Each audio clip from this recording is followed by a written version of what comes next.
এবং যেই কুকুরকে লাথি মারা হয়েছে, যারা লাথি মেরেছে, যাদের কর্মী সমর্থক, তাদের চেয়ে ওই কুকুরটা অনেক ভালো। যারা লাথি মেরেছে তাদের থেকে এই কুকুর অপবিত্র হয়েছে। সাংবাদিকরা ডিরেক্ট জিজ্ঞেস করা হয়েছে যে আপনি কি স্পাই করতেছেন কিনা। জি, আসসালামু আলাইকুম প্রিয় সাংবাদিক ভাইয়েরা।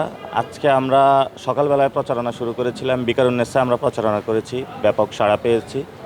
আমাদের যারা জেনজি এবং যারা আমাদের উইমেন, তারা আমাদেরকে ব্যাপকভাবে ভোট দিতে চাচ্ছেন সাপলাকলিতে। তারা দেশটা একটি নতুন পরিবর্তনের স্বপ্ন দেখছেন। সেই স্বপ্ন আগামী 12 তারিখে তারা রায় দিবেন। আমরা এরপরে আজকে এখানে রেলওয়ের এখানে মসজিদে আসলাম, নামাজ পড়লাম, মুসল্লিদের সাথে কথা বললাম এবং এরপরে আপনাদের সামনে উপস্থিত হলাম।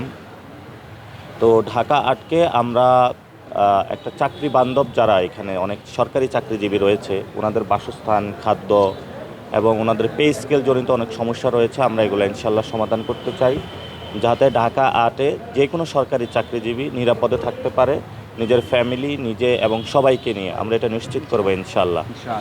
এবং আপনারা দেখেছেন যে গতকালকে প্রথম যে ঘটনাটা ঘটেছে, যে একটা প্রাণীকে হলো লাথি দেওয়া হয়েছে একটা প্রচারণা কাজে।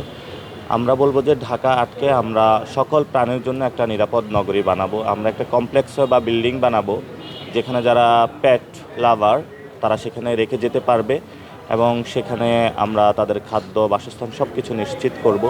আমরা মনে করি যে পৃথিবীতে যত প্রাণী আছে, মানুষের ব্রেন থাকার কারণে সর্বশ্রেষ্ঠ, কিন্তু কোনো প্রাণীর উপরে অবিচার করা ঠিক না। যারা এটা করে আমরা মনে করি যে তারা নিষ্ঠুর মানুষের মধ্যে। এবং যেই কুকুরকে লাথি মারা হয়েছে, যারা লাথি মেরেছে, যাদের কর্মী সমর্থক, তাদের চেয়ে ওই কুকুরটা অনেক ভালো। এই জন্য হলো ওই কুকুরকে হলো গোসল করানো উচিত, কারণ যারা লাথি মেরেছে তাদের থেকে এই কুকুর অপবিত্র হয়েছে এই জন্য।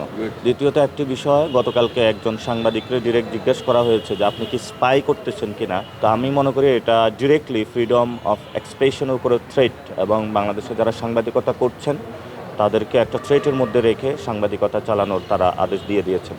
এটা হলো আপনাকে হাত পা বেঁধে তারপরে সাগরে ছেড়ে দেওয়া, যে আপনি সাঁতার কাটেন।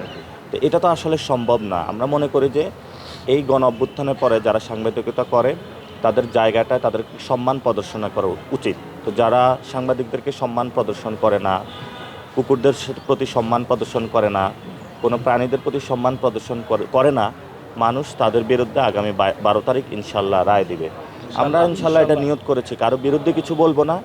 আমরা যত জায়গায় ঢাকা আটে কুকুর রয়েছে ভ্যাকসিনেশনের মাধ্যমে, এবং যারা পেট লাভার রয়েছে, ধরেন বিড়াল রয়েছে, পশু পাখি লালন পালন করে, এবং কাঁটাবনে দেখেন একটা মার্কেট রয়েছে পশু প্রাণীর, আমরা সেটাকে আরও উন্নত করব, যাতে আমরা একটা প্রাণী অ্যানিম্যাল ফ্রেন্ডলি একটি ঢাকা আট গঠন করতে পারি ইনশাল্লাহ। দেশে দেশে সবার সাথে দ্য নিউজ।